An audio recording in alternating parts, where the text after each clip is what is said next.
Postpone பண்ணிக்கிட்டே இருக்கேன். மிளகாப்பொடி வீட்டில் கம்ப்ளீட்டாக தீர்ந்து போயிடுத்து. மிளகாப்பொடி இல்லைன்னு சொல்லிட்டு காலையில் வந்து 100 கிராம் எள்ளு, 20 மிளகா வத்தல், 200 கருப்பு உளுத்தம்பருப்பு, 200 கடலைப்பருப்பு, நல்ல கருப்பு உளுத்தம்பருப்பையும் கடலைப்பருப்பையும் நல்லா வறுத்துட்டேன். மிளகாப்பொடியோடைய முக்கியமான ஒரு டிப்ஸே வந்து நல்லா அரோமா வர வரைக்கும் சிம்லேயே வச்சு கிட்டத்தட்ட ஒரு 10 நிமிஷம் நல்லா வறுக்கணும். லேசாக ஆயில் வேணும்னா விட்டுக்கலாம்.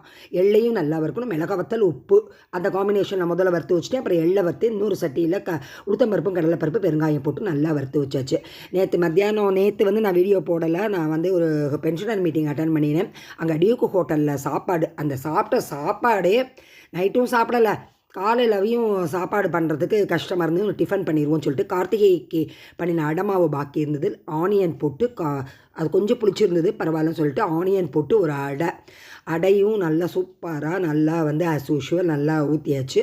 அதுபோல் தோசை மாவு பாக்கி இருந்தது. அந்த தோசை மாவில் வந்து நல்லா தோசை ஊற்றி இந்த ஃப்ரெஷ்ஷாக அரைச்ச எள்ளு மிளகாய் பொடியை போட்டு தோசை, அப்புறம் வந்து கடலை சட்னி, கொஞ்சம் ஆனியன், கொஞ்சம் நிலக்கடலை, வரமிளகாய், பெருங்காயம், உளுத்தம்பருப்புக்கு பதிலாக தான் நிலக்கடலை வச்சுருக்கோம். அதில் வந்து கொஞ்சம் கருவேப்பிலை, பெருங்காயம் போட்டு நல்லா வந்து மிக்சியில் வந்து நல்லா வறுத்து ரோஸ்ட் பண்ணிவிட்டு கொஞ்சோண்டு தேங்காய் போட்டு கடலை சட்னி அரைச்சாச்சு.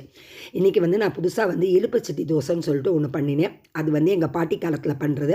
அது கொஞ்சோண்டு மாவு இருந்தது. அந்த மாவில் ஆனியனை போட்டுட்டு இந்த ஃப்ரெஷ்ஷாக திரிச்ச எள்ளு மிளகாய் பொடியை போட்டு அதில் வந்து 2 ஸ்பூன் நல்லெண்ணெயை ஊற்றி கொஞ்சம் நேரம் சிம்லேயே வேக வச்சு, இதை நாங்கள் வந்து அந்த காலத்தில் எலுப்பு சட்டி தோசைன்னு சொல்கிறோம். இப்போ வந்து கல் தோசை வேறு. கல் தோசைனா நீங்கள் வந்து நம்ம தோசைக்கல்லில் கொஞ்சம் கெட்டியாக விடுறது, ஊத்தப்பம் வேறு. ஆனால் நம்ம சட்டியில் வந்து ஊற்றுறது வந்து ரொம்ப ரொம்ப டிஃப்ரெண்ட்டு. அது எங்கள் ஊர் சைடு நிறைய பண்ணுவாங்க.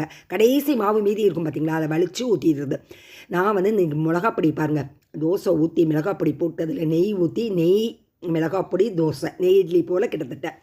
அதாவது இந்த மிளகாப்பொடியெல்லாம் எப்படின்னா திரிச்ச உடனே சாப்பிட்டா ஒரு டேஸ்ட்டு. காஃபி பொடி வாங்கி உடனே காஃபி குடிக்கிறோம்ல, அது போல் தான். அதே போல் இந்த மிளகாப்பொடியோடு இந்த பன் தோசை, அதாவது இழுப்பு சட்டி தோசையும் இன்றைக்கி வந்து நிஜமாகவே வந்து மார்னிங் பிரேக்ஃபாஸ்ட்டு இதெல்லாம் சாப்பிட்டுட்டு மத்தியானத்துக்கு சாப்பாடே வேண்டாம், அந்த லெவலுக்கு சூப்பரான ஒரு டிஃபன் சூப்பராக சாப்பிட்டாச்சு. நிஜமாகவே ரொம்ப நாள் கழித்து நான் வந்து இந்த எலுப்பு சட்டி தோசை பண்ணணும்னு நினைப்பேன். இது ஒன்றும் கஷ்டமான வேலை இல்லை.